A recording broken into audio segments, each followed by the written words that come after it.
Programme time line सां गॾु आऊं आहियां असद मुमताज़। नाज़रीन, दरियाउनि जो देस पाणी जी खोट सबबि हाणे करबला बणिजण लॻो आहे। लखें एकड़ ते मुश्तमिल सिंध जो फसल पाणी जी खोट सबबि सड़ण लॻो आहे। पाणी जी खोट हाणे 47% पहुची चुको आहे ऐं जेको नओं फसल पोखणो आहे उन जी पोखाई लाइ घुरिबल पाणी कोन्हे। प्रोग्राम में इन ते ॻाल्हाइबो ऐं गॾोगॾु ॻाल्हाइबो त हीअ का पाणी जी खोट आहे, उहा सिर्फ़ु सिंध में आहे या ॿियनि सूबनि जो बि साॻियो ई हाल आहे। जेकॾहिं पाणी जी खोट आहे त इहा खोट कॾहिं ख़तमु थींदी ऐं इरसा जो जेको 3 टियर फार्मूलो आहे उन में सिंध खे छा थो मिले ऐं सिंध जा एतिराज़ात कहिड़ा आहिनि, इन ते ॻाल्हाइबो ऐं गॾोगॾु ॻाल्हाइबो। सिंध जो वॾो वज़ीर अॼु सखर बैराज जो दौरो कयो आहे। हाणे वफ़ाक़ी वज़ीर जो तालुक़ु बि सिंध सां आहे त छा आहे को इरसा जा झोल आहिनि या इरसा ते जेके सिंध जी तनक़ीदूं आहिनि उहे बहितरीन ख़तमु थींदियूं। इन प्रोग्राम जे इन्हनि हिसनि में इन ते ई ॻाल्हाइबो ऐं हिन असांखे प्रोग्राम में जॉइन कयो आहे फज़लुल्लाह कुरैशी साहब, पाण अॻूणा वफ़ाक़ी सेक्रेटरी आहिनि। उन सां गॾोगॾु MB सुमरो साहब, पाण टाइम न्यूज़ जा इस्लामाबाद जा रिपोर्टर आहिनि, सीनियर सहाफ़ी आहिनि। उन सां गॾोगॾु मुमताज़ बुखारी असांखे जॉइन कंदो, पाण टाइम न्यूज़ ऐं पंहिंजी अख़बार सखर जा ब्यूरो चीफ आहिनि। साईं फज़लुल्लाह कुरैशी साहब, अव्हां खां प्रोग्राम जो आगाज़ पिया कयूं त पहिरियां त हीअ का खोट आहे पाणी जी। हाणे सिंध में त 47% ते पाणी जी खोट पइजी चुकी आहे, त इहा खोट सिर्फ़ु सिंध में आहे छाकाणि त मथां असांखे ॿुधाए पियो वञे त मथां पाणी कोन्हे, त पोइ इहा खोट सिर्फ़ु सिंध में आहे या ॿियनि सूबनि जो बि साॻियो ई हाल आहे? बराबरि खोट सॼे सिस्टम में जेको आहे सो बेसिकली पाणी कोन्हे जी। छाकाणि जो जेकॾहिं तव्हांखे मां अॼोको जेकॾहिं तव्हांखे जेके मां फिगर्स ॾियां, जेकॾहिं कंपेरेटिव फिगर ॾियां त अॼु जी तरबेला ते जेको आहे सो 54,000 क्यूसेक पाणी अवेलेबल हुयो जी। लास्ट ईयर इन ई ज़माने में 45,000 हुयो जी। एवरेज 55,000 आहे, जेका 5 सालनि जी एवरेज आहे, ॾहनि ते एवरेज 54,000 आहे जी। माना त तरबेला ते मथे पाणी कोन हो। हा, अलबत्ता जेका इशू जेको पैदा थियो आहे सो आहे मंगला ते, छाकाणि मंगला ते हिन वक़्तु 33,000 क्यूसेक पाणी अवेलेबल आहे, छाकाणि हुते एवरेजली हिन ज़माने में 50,000 क्यूसेक हूंदो आहे। या 17,000 खोट जेका मंगला जी थी आहे इन सॼे सिस्टम खे काफ़ी इफेक्ट विधो आहे। बाक़ी जेका बैरेजिस जी जेका पोज़ीशन आहे उहो बि जेको आहे सो सिंध में कंपेरेटिवली जेका आहे ख़राबु आहे। सखर जेको थियो या गुडू थियो या कोटीअ थियो, कोटीअ ते वधि में वधि लॉसिस आहिनि जी। बाक़ी जेके आहिनि सो गुडू ते मिसाल तौर लास्ट टाइम हिन ज़माने में 45,000 हुयो, उन वक़्त में एवरेज 52,000 आहे जी। सखर में ऐं जेको हिन वक़्तु सिर्फ़ु 3,000 आहे जी। सखर 29,000 जॾहिं त लास्ट ईयर 41 हुयो ऐं कोटड़ी 5,000 जॾहिं लास्ट ईयर 7,000 हो जी। इहो हिकिड़ो टेम्पररी फिनामिना आहे, छाकाणि अॼु खां पोइ मुंहिंजो मतिलबु इहो आहे त गुज़िरियल 2 ॾींहंनि खां जॾहिं स्कर जो टेम्परेचर इम्प्रूव थियो आहे जी, माना अॼु टेम्परेचर हो 25.6 जी ऐं कल्ह टेम्परेचर हो 20, इन खां अॻु में 16-17 हुयो, त अॼु जॾहिं 25 थियो आहे जी, त हाणे हुते हिकिड़ी लेक बर्स्ट थी आहे। गर्मीअ जे करे एतिरो पाणी वधियो आहे जी, हुते लेक बर्स्ट थी आहे ऐं कुराकोरम हाईवे जो पार्टली डैमेज थी वियो आहे जी। त इहो जेको बि पाणी हाणे ईंदो जी, त ईंदड़ हफ़्ते अंदरि जेका सूरत हाल सुधरी वेंदी। अच्छा, पर सिंध में इन खे अञा 2 हफ़्ता लॻंदा। अच्छा, त अवां चओ पिया त हफ़्ते खां पोइ ओवरऑल मुल्क जी सूरत हाल बहितर थींदी, जेको पाणी जी खोट ऐं सिंध में अञा 2 हफ़्ता लॻंदा। उन जो इफेक्ट सिंध ते पवंदो, छाकाणि ऑलरेडी सिंध में 2 ॾींहं अॻु में 32,000 क्यूसेक पाणी एक्स्ट्रा छॾियो अथऊं, छाकाणि तरबेला में जीअं पाणी वधियो त हिन सिंध में पाणी छॾियो त उहो पाणी अञा गुडू में पहुचंदो 4-5 ॾींहं पोइ, इन खां पोइ कोटड़ीअ पहुचंदो हफ़्तो पोइ। त हिकिड़ो पहिरियों रिलीफ तव्हांखे मिलंदो हफ़्ते में ऐं ॿियो रिलीफ तव्हांखे नेक्स्ट वीक मिलंदो ऐं जेका जीअं पाणी सप्लाई वधंदी। पर हिन वक़्तु जेको आहे इहा टेम्पररी खोट आहे ऐं ओवरऑल खोट आहे, छाकाणि पंजाब जा जेके विड्रॉल आहे, पंजाब में बि जेको विड्रॉल आहे, पर जी पंजाब जी महसूस इन करे कोन थींदी आहे जो पंजाब में इमीडिएटली ट्यूबवेल ते माण्हू डाइवर्ट कंदा आहिनि। अच्छा, जेतिरो पाणी पंजाब रिवर सिस्टम में खणे थो जी, ओतिरो पाणी पंजाब अंडरग्राउंड में खणे थो 3.5 लख ट्यूबवेल।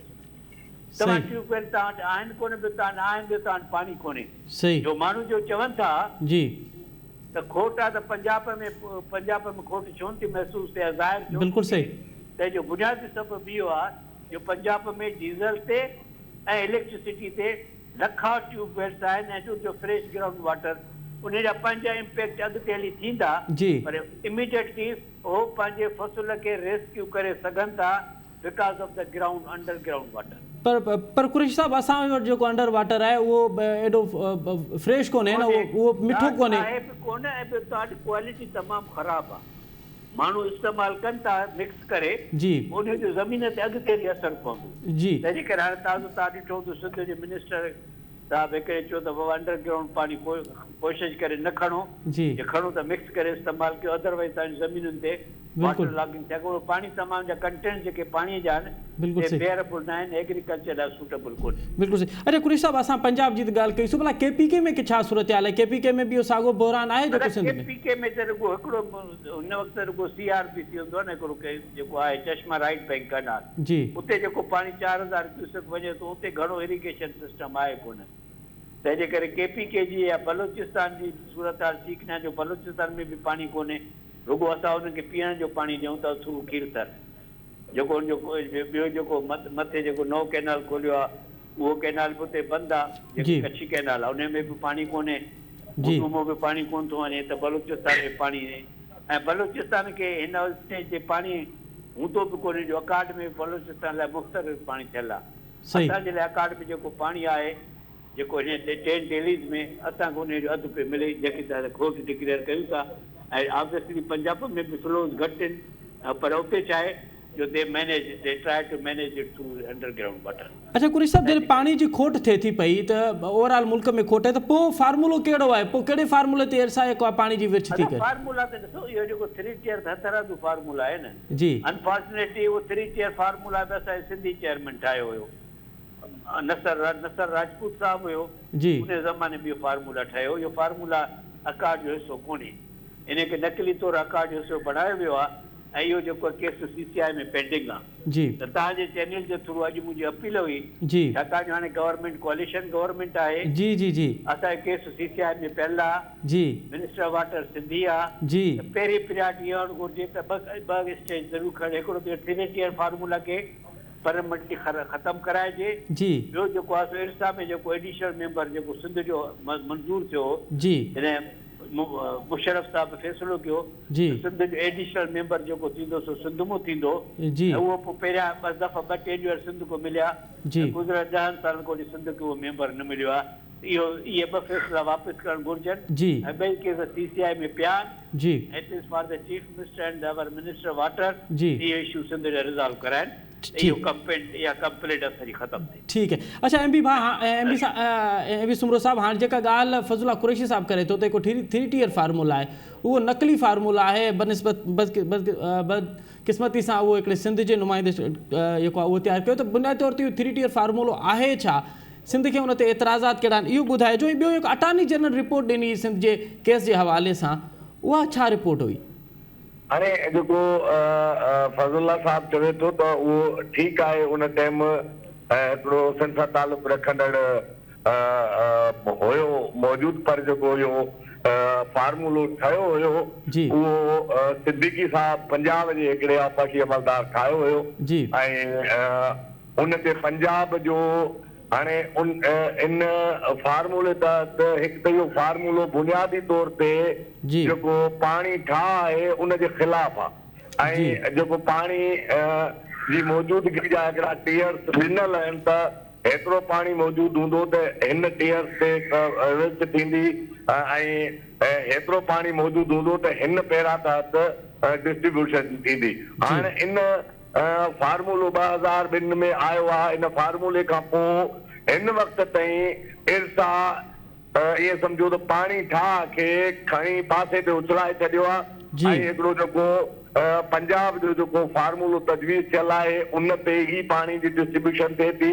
हाणे ॿिया जेके सूबा ख़ैबर पख्तूनख्वा ऐं बलोचिस्तान ख़ासि तौर ते इन करे था उन्हनि जी सपोर्ट कनि त इन फार्मूले तहत उहे ॿई सूबा कोर्ट खां आजा आहिनि, ऐं इन फार्मूले तहत सिर्फ़ कोर्ट में हिसेदार पंजाब ऐं सिंध खे थियणो आहे। ॿियो अगरि पाणी ठाह तहत डिस्ट्रीब्यूशन थिए थी त पोइ पंजाब खे पाणीअ में नुक़सानु थिए थो, पर हिन 3 टियर फार्मूले ते थिए थो त पंजाब जो जेको पाणी जी खोट में पाणी अञा वधी वञे थो पियो, त उनखे माना जेको पाणी पहिरां 2 तहत विर्छ थिए खोट जी सूरत हाल में, उन सूरत में पंजाब खे पाणी घटि मिलंदो, पर अगरि हिन 3 टियर फार्मूले तहत पाणी जी विर्छ थिए थी त पोइ उन में पंजाब जो फ़ाइदो आहे। ऐं इन में सिर्फ़ु इन फार्मूले जो नुक़सानु जेको आहे अकेले हिक ई सूबे सिंध खे थिए थो, ॿिए कंहिंखे बि नुक़सान कोन्हे को। ॿी ॻाल्हि जेका तव्हां चओ था पिया त हाणे ही सूरत हाल माना हिन वक़्तु जेका असां हिन सूरत हाल में आहियूं, हक़ीक़त इहा आहे त सिंध गवर्नमेंट 2002 खां वठी डाकू लाकू ही 3 टियर फार्मूलो आयो आहे, इहा हक़ीक़त आहे तो एहतजाज कंदा रहिया आहिनि। सिंध हुकूमत हमेशह एहतजाज कंदी रही आहे, पर बसि सिंध हुकूमत इरसा जे इजलास में एहतजाजी नोट लिखी एहतजाज करे पंहिंजी ज़िम्मेदारी ॼण त आजी सम्झी चुप करे वेही थी रहे। त हाणे इहो मामलो ईअं हल न थींदो। हाणे जीअं फज़लुल्लाह साहब चयो त हींअर कोalition गवर्नमेंट आहे, peoples party major stake holder आहे ऐं अटॉर्नी जनरल रिपोर्ट ॾेई चुको आहे इन 3 टियर फार्मूले जे ख़िलाफ़, जंहिंमें हू चई चुको आहे त ही पाणी ठाह जे ख़िलाफ़ आहे ऐं पहिरां 2 तहत डिस्ट्रीब्यूशन थियणु खपे ऐं उहा CCI में रिपोर्ट बि पेश थी चुकी आहे। मुराद शाह साहब खे उनजी ख़बर बि आहे।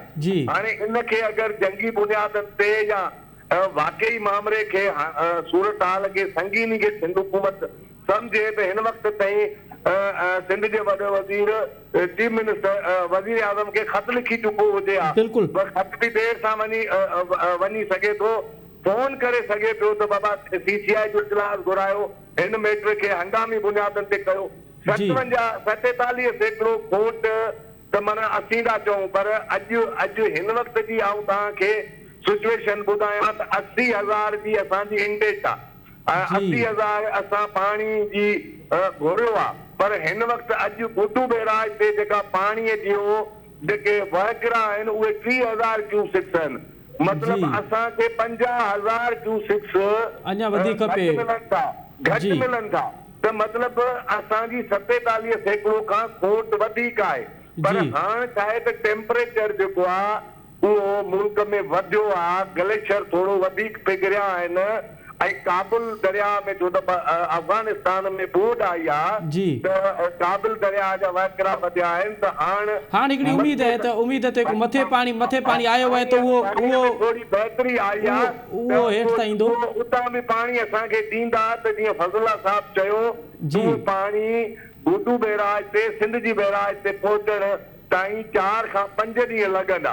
अञा असांखे हफ़्तो जेका आहे उहो असांजा फसल अञा सड़ंदा। अच्छा फज़लुल्लाह कुरैशी साहब, हिकु CCI जो इजलास आहे जंहिंजो ज़िक्र अव्हां बि कयो, MB बि कयो, त गुज़िरियल हुकूमत में त असां ॾिठोसीं त सिंध बार इहो केस वणंदी रही, वॾो वज़ीर इहो बार चवंदो रहियो त बाबा CCI जो इजलास घुरायो, CCI जो इजलास ते उते जेके इहे मामला आहिनि उते तय कबा। कहिड़ी बुनियादी तौर ते रुकावट आहे जो हुकुमरान ख़ासि करे गुज़िरियल हुकूमत हुई उहा CCI जो इजलास न पई घुराए?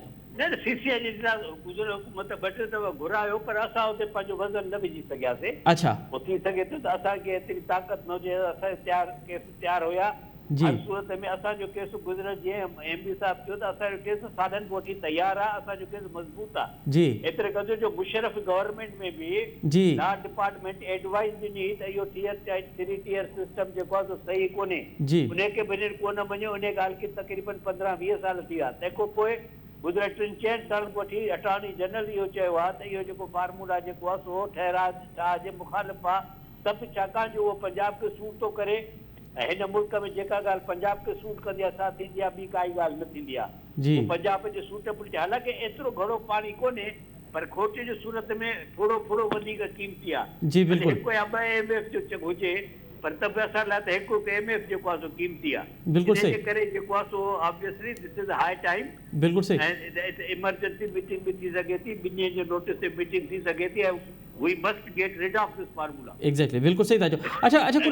अच्छा कुरैशी साहब, हाणे हिकिड़ो त पाणी मथां खां कोन्हे, चाइना हिंदुस्तान जो पाणी रोके थो, हिंदुस्तान पाकिस्तान जो पाणी रोके थो, पंजाब सिंध जो पाणी रोके थो, इहो त हिकिड़ो ओवरऑल असांखे सिनारियो नज़र अचे थो। ॿियो जेको पाणी असांखे मिले थो पियो, जेका खोट जे खोटे करे पाणी असांखे मिले थो पियो, त हिते उन पाणी खे मैनेजमेंट करण लाइ, उनखे बहितर करण लाइ, उनखे बहितर तरीक़े सां इस्तेमालु करण लाइ खोटूं कहिड़ियूं आहिनि? असां त ॾिसूं था पिया त उहे फ़सुल बि अञा ताईं असां पोखियूं था पिया जंहिंजे लाइ पाणी तमामु घणो मिक़दार में पाणी खपे। त असां इहे पंहिंजा तरीक़ा कॾहिं तब्दील कंदासीं? 2 ॻाल्हियूं आहिनि। ॻाल्हि आहे त हिकिड़ी ॻाल्हि त इन खोट खे जेको आहे सो प्रॉपरली विरहाइणो आहे, छाकाणि खोट जेका अॼु बि जेका आहे घणे में घणी खोट जेका आहे सो बर्दाश्त थो करे, जेको आहे सो कोटड़ी बर्दाश्त थो करे।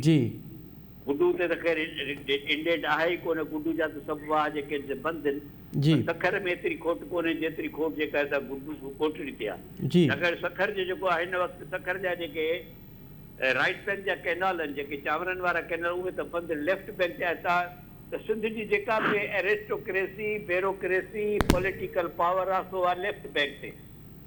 नारा कैनाल ऐं रोड़ी कैनाल ते जेके ज़ोरावर माण्हू आहिनि, तव्हांजे असेंबलियुनि जा 80% माण्हू इन कैनाल सिस्टम ते आहिनि। ये ॿई कैनाल सिधू पंहिंजो सखर बैरेज में आहिनि। करे हिते लीस्ट खोट थींदी आहे, ऐं लीस्ट खोट थींदी नंबर 1, ॿिन्ही बैराजिस ते खोट इक्वल न विराई वेंदी आहे। ऐं ॿियो जॾहिं खोट थींदी बि आहे त इन कैनाल जो जेको अपर सिस्टम आहे, जिते जिते बि जिते ज़ोरावर माण्हू आहिनि, इन जे करे ख़ुदि गवर्नमेंट ऑफ सिंध ऐं किन इदारनि में इहा दरख़्वास्त कई आहे, सीधा दरख़्वास्त कई आहे त इहो डिस्ट्रीब्यूशन जो सिस्टम जेसि ताईं खोट आहे रेंजर्स जे हवाले कयो वञे।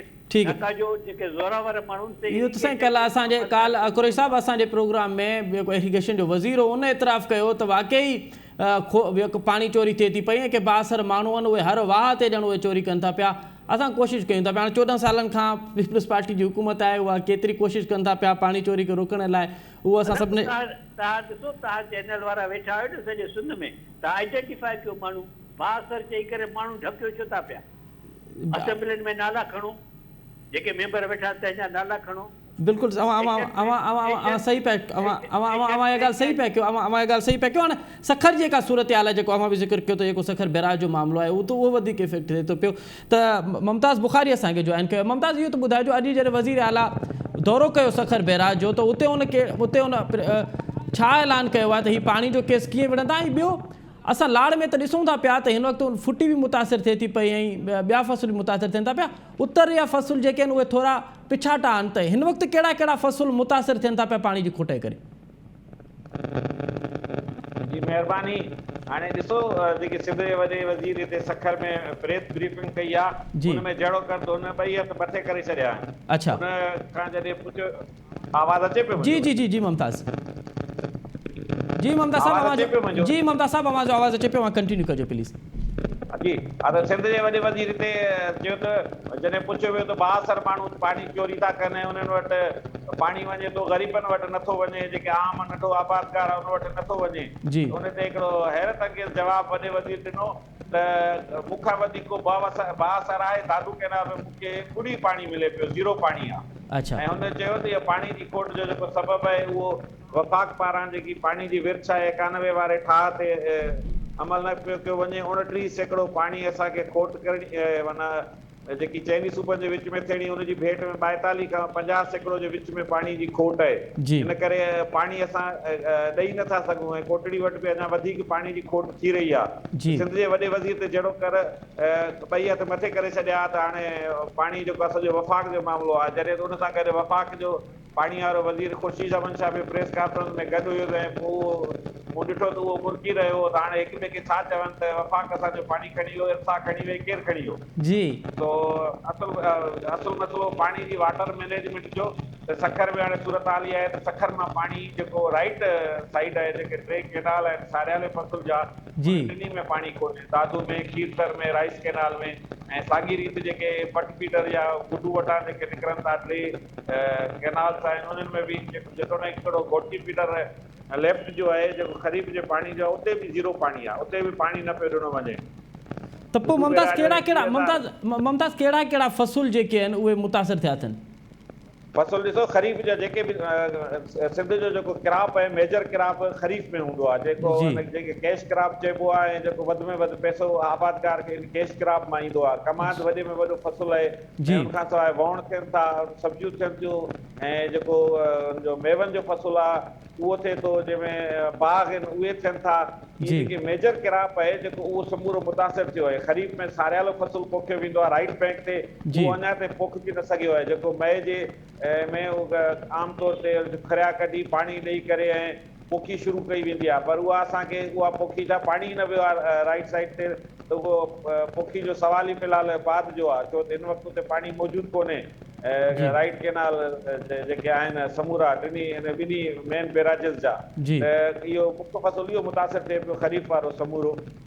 अच्छा ममताज़ कायम अली शाह जी वज़ारत हुई त मूंखे यादि आहे त हुन इहो चयो त लेफ्ट बैंक ते छाकाणि त राइस कैनाल वञे थो पियो ऐं उते इहे सारियूं थींदियूं त राइट बैंक ते जेको आहे उहो सारियुनि जो फ़सुलु कोन थींदो ऐं उन बाक़ाइदा तौर ते 144 लागू कयो त अगरि सारियुनि जो फ़सुलु हूंदो त उनजे ख़िलाफ़ु एक्शन कयो वेंदो त वॾे वज़ीर खां अॼु कंहिं सहाफ़ी इहो सुवालु कयो त हिते जेके फ़सुलु थियनि था पिया मिसाल राइस कैनाल आहे उते सारियुनि जो फ़सुलु थींदो त बाक़ी सिंध में या लेफ्ट साइड ते जेके फ़सुल आहिनि उहे अहिड़ा न थींदा जंहिंखे पाणी घणो जेके खपे त इन वारे सां जी इहो समूरो मामिलो जेको आहे इहो बुनियादी तौर ते आहे वाटर मैनेजमेंट सां गॾु इन जो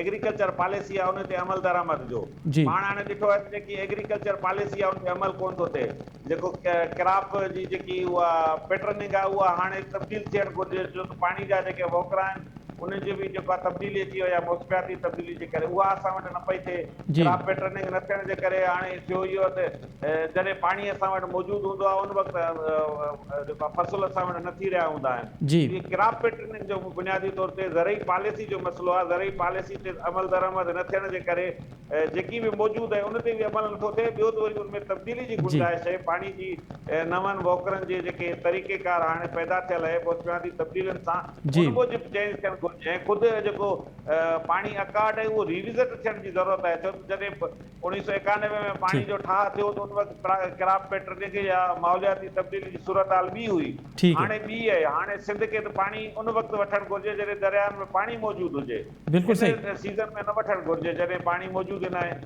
बिल्कुलु सही वॾी महिरबानी मुमताज़ बुखारी MB सुमरो साहब फज़लुल्लाह कुरैशी साहब नाज़रीन अवां असांजे माहिरनि जो ऐं असांजा जेके रिपोर्टर्स आहिनि सीनियर सहाफ़ी आहिनि उन्हनि जो अवां पाणी मुतलिक़ उन्हनि जो तजियो ॿुधो उन्हनि जो चवणु आहे त हिकु त पाणी जी खोट मथां खां आहे ऐं काबुल में जेका ॿोॾि आई आहे ऐं हिन वक़्तु जेको मथां खां पाणी अचे थो पियो उहो मुल्क में बाक़ी मुल्क जे हिसे में त हिकिड़े तक़रीबन हिकु हफ़्तो लॻंदो मुल्क जी सूरत हाल बहितर थींदी सिंध में इहो कोटड़ी ताईं पहुचंदे 2 हफ़्ता लॻंदा ऐं 2 हफ़्तनि खां पोइ वञी पाणी जी सूरत हाल बहितर थींदी ॿियो त जेके फ़सुल आहिनि जेके फ़सुल जिनखे तमामु घणो पाणी खपे थो पियो उनजी उपत जे लाइ हाणे असांखे पंहिंजे अंदरि बि इहा मैनेजमेंट करणी पवंदी त उहे फ़सुलनि खां हाणे असांखे किनारा कश करणु घुरिजे या घटि पुखाई करणु घुरिजे छाकाणि त पाणी जो जेको मामिलो आहे उहो ओवरऑल घटि थो थिए ऐं पाणी असां वटि आहे ई घटि त उते पुखाई कीअं थींदी त इन ते बि असांखे सोचणु घुरिजे पंजाब जी गवर्नरशिप खां दस्तबरदार थी हाणे उनखे वज़ारतुनि जी घुर कई आहे अॼु पीपल्स पार्टी जे अॻुवान ऐं अॻूणे वज़ीर आज़म जनाब जमाली साहब जी मुलाक़ात थी आहे पंजाब जे वॾे वज़ीर हमज़ा शहबाज़ सां ऐं उन उते घुर कई आहे त असांखे गवर्नरशिप न बल्कि असांखे वज़ारतूं ॾियो त हीअ का डिमांड आहे उहा नून लीग लाइ केतिरी साबित थींदी छा इहा नून लीग लाइ फ़ाइदेमंद साबित थींदी या नून लीग हिन ते गौर वीचार कंदी प्रोग्राम इन ते ॻाल्हाइबो ऐं गॾोगॾु ॻाल्हाइबो त अॻूणे घरू वज़ीर शेख रशीद इहा स्टेटमेंट ते हिकु मार्च हूंदी इस्लामाबाद जी उहा पुरअमन मार्च बल्कि खूनी मार्च बि थी सघे थी पई उन में माण्हू पंहिंजे पाण खे साड़े बि सघनि था पिया उनजे जवाब में घरू वज़ीर राना सनाउल्लाह चयो आहे त इहा हिकु स्टेटमेंट आहे उहा इंतिहाई ख़तरनाक स्टेटमेंट आहे शेख रशीद खे इहा स्टेटमेंट वापसि वठणु घुरिजे ऐं इहो बावर कराइणु घुरिजे यकीन ॾियारणु घुरिजे अवाम खे बि क़ौम खे बि ऐं हुकूमत खे बि त हिकु मार्च हूंदी उहा पुरअमन हूंदी जेसिताईं इहा पुरअमन मार्च जी यकीन न ॾियारियो वेंदो त आउं शेख रशीद खे घरां निकिरण न ॾींदुसि त हीअ जेका पॉलिटिक्स थिए पई उहा मुल्क लाइ ख़ासि करे जमहूरियत लाइ केतिरी नुक़सानदेह आहे इन ते तर्जुमो वठंदासीं ऐं असांखे मुल्क जॉइन कयो आहे मुल्क जे नाले वारे सीनियर सहाफ़ी ऐं तर्जुमे निगार जनाब सलमान आबिद साहब प्रोग्राम में खुश आमदीद। जी वालेकुम सलाम जनाब। अच्छा सलमान साहब, सबसे पहले तो बताइए कि ये अब जो डिमांड हो रही है पीपल्स पार्टी की जानिब से कि हमें गवर्नरशिप नहीं चाहिए, अब हमें वजारतें चाहिए, पीपल्स पार्टी ये क्या पत्ता खेल रही है? क्या पीपल्स पार्टी चाहती है कि उसके बहुत से लोग जो हैं वो पंजाब की हुकूमत में एडजस्ट हों ताकि आने वाली हुकूमत में उनको आने वाले इलेक्शन में उनको फ़ायदा पहुँचे? देखिए, पीपल्स पार्टी की तो कोशिश ये होगी ना कि किसी तरीके से उनको पॉलिटिकल एडवांटेज ज़्यादा से ज़्यादा मिल सके, और वो पॉलिटिकल एडवांटेज यही है कि पंजाब में अगर आपने इतनी स्पेस बनानी है तो वो चाहेंगे कि ज़्यादा से ज़्यादा मिनिस्ट्रियाँ हमें मिल जाए ताकि हम कुछ डिलीवर कर सकें, लोगों को अपनी तरफ खींच सकें। अगरचे मेरे ख्याल के मुताबिक गवर्नर पंजाब की पोस्ट भी कोई बुरी पोस्ट नहीं थी, क्योंकि इनका फोकस जो है वो साउथ पंजाब की पॉलिटिक्स पे है, और साउथ पंजाब में मखदूम अहमद महमूद का ताल्लुक क्योंकि साउथ पंजाब से है, तो ख्याल ये था कि ज़्यादा बेहतर तरीके से साउथ पंजाब में پیپلز پارٹی کے لیے کوئی گروپنگ کر سکیں گے. لیکن لگتا یہ ہے کہ پی ایم ایل این بھی بہت ایزی نہیں تھی ان کو پنجاب کی گورنرشپ دینے کے لیے. پی ایم ایل این کی بھی ریزرویشنز تھیں اور پی ایم ایل این بھی چاہتی یہ تھی کہ ہر صورت میں گورنر جو ہے وہ ان کا لگے اور یہ نواز شریف صاحب کی بھی خواہش تھی. تو میرا خیال ہے کہ پیپلز پارٹی نے وقتی طور پہ کسی محاذ رائی میں الجھنے کی بجائے گورنرشپ سے وڈرا کیا اور کہا ہے کہ ہمیں 2 وزارتیں دے دی جائیں تاکہ ہمارا مسئلہ حل ہو جائے. تو میرا خیال ہے یہ آپس میں ایک افہام و تفہیم ہوئی ہے. لیکن آپ آگے جا کے دیکھیے گا کہ پیپلز پارٹی اور پی ایم ایل این کے درمیان وزارتوں کی تقسیم یا گورنرشپ یا دوسری چیزوں کے بارے میں پھر اختلافات سامنے آ سکتے ہیں. ارے سلمان صاحب، اب نون لیگ نے بھی اعلان کیا ہے کہ وہ باضابطہ طور پہ جلسے کریں گے. جس طرح سے پی ٹی آئی کے جلسے ہم دیکھ رہے ہیں ملک بھر میں، تو انہوں نے بھی جلسوں کا آغاز کیا ہے. 2 ماہ تک تو ایسے لگ رہا تھا کہ جو پاکستان کی پولیٹکس ہے وہ نون لیگ کی ارد گرد گھوم رہی ہے. اب ایسے لگ رہا ہے کہ اب پی ٹی آئی کے عمران خان کے ارد گرد ہی پاکستانی پولیٹکس گھوم رہی ہے. تو اس کا کیا انکاؤنٹر کرنے جا رہی ہے نون لیگ جلسوں کی صورت میں؟ دیکھیے، میں نے آپ کو پہلے کہا تھا کہ عمران خان نے پارلیمانی پولیٹکس جو ہے وہ میدان کے اندر لا کے کھڑی کر دی ہے اور اب سیاسی جلسوں کے ذریعے انہوں نے اپنی مقبولیت بھی قائم کر لی ہے. اور میں نے آپ کے پروگرام میں کہا تھا کہ یہی ہوگا کہ دیکھیے گا کہ پیپلز پارٹی اور پی ایم ایل این بھی جو ہے انہیں بھی جلسوں کی سیاست شروع کرنی پڑے گی کیونکہ انتخابات کا ماحول بنتا جا رہا ہے. اس وقت جو بنیادی نعرہ ہے وہ تو انتخابات ارلی الیکشن کا ہے نا جی. اور اب مسلم کے اندر سے بھی آوازیں آنی شروع ہو گئی ہیں کہ جو مسئلے کا حل ہے وہ شاید ارلی الیکشن کی طرف جانا پڑے. پیپلز پارٹی بھی اپنے کینڈیڈیٹ سے ٹکٹیں وغیرہ کے لیے درخواستیں طلب کر رہی ہے. بالکل ان کو بھی لگتا ہے کہ بہت سی باتیں جو ہیں شاید جو ہے نا وہ ارلی الیکشن کی طرف جانا پڑ جائے. تو اسی لیے اس کی تیاری زیادہ نظر آتی ہے. مسلم لیگ نون نے اس کو سمیل کیا ہے، اسی لیے انہوں نے بھی جلسے جلوس کرنے شروع کر دیے ہیں تاکہ عمران خان کو فری ہینڈ نہ دیا جائے جلسے جلوسوں کا. اب دیکھتے ہیں کہ اس کا نتیجہ کیا نکلتا ہے. اور یہ جو اسلام آباد کا دھرنا ہے، کیا اس سے پہلے کسی نئے انتخابات کے بارے میں کوئی اتفاق رائے پیدا ہوتا ہے یا نہیں ہوتا؟ اور اگر دھرنا ہوتا ہے تو کیا اس دھرنے کے نتیجے میں ارلی الیکشن اناؤنسمنٹ ہوں گے یا عمران خان کو مایوس آنا پڑے گا؟ یہ سب صورتحال مئی کے مہینے میں کافی حد تک واضح ہو جائے گی. ارے سلمان صاحب، آپ کو کیا لگتا ہے یہ جو شیخ رشید اسٹیٹمنٹ دے رہے ہیں کہ لوگ مطلب خود سوزی کا بھی سوچ سکتے ہیں، خود مارچ میں جو ہے خود سوزی بھی کر سکتے ہیں، یہ کس طرف اشارہ ہے؟ کیا یہ صرف بیان بازی کی حد تک ہے یا واقعی کوئی اس طرح کا پلان ہے کہ مارچ جو ہے وہ وائلنس، اس کے اندر وائلنس بھی ہوگا؟ نہیں، میرا خیال ہے کہ یہ بیان بازی کی حد تک اس کو دیکھا جائے. لیکن اگر پی ایم ایل این نے ایک راستہ روکنے کی کوشش کی اور اسلام آباد پہنچنے نہ دیا، اس کے مقابلے میں جو ہے نا وائلنس ہو سکتا ہے. لیکن اگر حکومت نے ان کا راستہ نہ روکا اور وہ اسلام آباد پہنچ گئے اور اسلام آباد میں دھرنا دینے میں کامیاب ہو گئے تو اس کے مقابلے میں پھر کوئی وائلنس نہیں ہوگا. کیونکہ پی ٹی آئی کا کوئی ایسا ٹریک ریکارڈ نہیں ہے کہ ہم یہ کہیں کہ وہ بڑی پرتشدد اور بڑی وائلنٹ قسم کی ان کی پالیٹکس ہے. وہ اس سے اوائڈ کریں گے. البتہ دیکھنا صرف یہ ہوگا کہ جو دھرنا اسلام آباد میں دینے کی کوشش کی جا رہی ہے وہ کتنا لمبا چلے گا. کیونکہ پی ٹی آئی جو ہے وہ ماضی میں 2014 میں جو دھرنا دیا تھا وہ شام کا شو ہوتا تھا، صبح تو کچھ نہیں ہوتا تھا. اب دیکھیں گے کتنا لمبا وہ شو کر سکیں گے، کتنا لمبا سٹے کر سکیں گے. موسم بھی ایسا ہے. یہ سوالات ضرور ہیں، لیکن میرا نہیں خیال کہ کوئی خون ریزی وغیرہ جو ہے نہ حکومت کو سوٹ کرتا ہے اور نہ یہ عمران خان کو سوٹ کرتا ہے. دونوں کو سوٹ نہیں کرتا. ارے سلمان صاحب، آپ کو لگتا ہے کہ دھرنے سے معاملات حل ہو جائیں گے؟ ہم الیکشن جو ہے الیکشن کا اعلان کیا جائے گا، لیکن ہم نے تو دیکھا ہے کہ ماضی میں بہت بڑے دھرنے باقی جماعتوں نے بھی دیے ہیں، جے یو آئی نے بھی دھرنے دیے ہیں، باقی مارچ بھی ہوئے. عمران خان تو لوگوں کو نکالنے میں کافی حد تک کامیاب ہو گئے ہیں. ان کے جلسے جلوس بتا رہے ہیں، گہما گہمی بہت ہے، ان کا نیریٹو بک بھی رہا ہے اس وقت. لیکن یہ یاد رکھیے کہ نئے انتخابات کا جو معاملہ ہے وہ نواز شہباز صاحب نے نہیں طے کرنا، وہ اسٹیبلشمنٹ نے طے کرنا ہے. اسٹیبلشمنٹ ہی پلیئر ہے، اسٹیبلشمنٹ ہی طے کرے گی کہ اگر وہ عمران خان کے دباؤ سے نکلنا چاہتے ہیں تو انہیں انتخابات کا راستہ اختیار کرنا پڑے گا. اور میری اطلاع کے مطابق اس وقت سوچ بچار تو چل رہی ہے اسلام آباد میں، حکومت کے اندر بھی چل رہی ہے، اسٹیبلشمنٹ کے حلقوں میں بھی چل رہی ہے. ہر طرف جو ہے نا مختلف سیاسی جماعتیں بھی کہہ رہی ہیں کہ شاید اس کا مسئلے کا حل جو ہے وہ نئے انتخابات ہی ہوں. تو ڈسکشن چل رہی ہے اس وقت. لیٹ سی کہ اس ڈسکشن کا نتیجہ الٹیمیٹ کیا نکلتا ہے اور کیا یہ نتیجہ جو ہے دھرنے سے پہلے نکلتا ہے یا دھرنے کے بعد نکلتا ہے یا بالکل نہیں نکلتا. تو یہ تینوں صورتیں جو ہیں وہ ہمیں نظر آ جائیں گی اگلے 1-8 مہینے کے اندر اندر.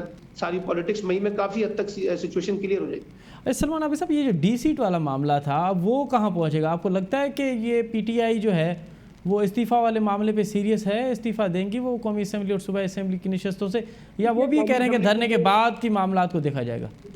قومی اسمبلی سے تو استعفیٰ انہوں نے دے دیا ہے. اب الیکشن کمیشن اگر ان استعفوں کو نہیں تسلیم کر رہا اور واپس اس کو اسپیکر کی طرف بھیجتا ہے تو یہ معاملہ لمبا ہو سکتا ہے. لیکن میرا نہیں خیال کہ پی ٹی آئی جو ہے وہ فائنلی فیصلہ کر چکی ہے اسمبلیوں سے استعفے دینے کا. واپسی کا شاید امکان نہ ہو.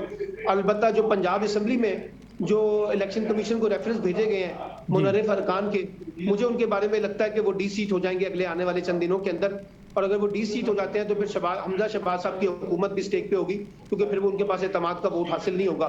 तो पंजाब का बुरहान बदस्तूर अभी मौजूद है, अगर इलेक्शन कमीशन डी सीट करता है तो फिर हमजा शहबाज साहब जो है वो मुश्किल में पड़ सकते हैं। अलबत्ता जो इस्लामाबाद में तो मुनर्रिफ अरकान कोई नहीं है, उन्होंने तो कहा कि हम बदस्तूर पीटीआई के साथ खड़े हैं और ना उन्होंने वोट दिए हैं। लेकिन मुझे नहीं लगता कि अभी अगर इमरान खान को लगा कि एस्टेब्लिशमेंट के हलकों में और हुकूमत उनका मुतालबा नहीं तस्लीम कर रही तो वो आप के तौर पे बाकी सूबाई असम्बलियों से भी रिजाइन कर सकते हैं। बहुत शुक्रिया सलमान आबिद साहब, आपने तफसीली तौर पर मुल्क की सियासी सूरत हाल से हमें आगाह किया।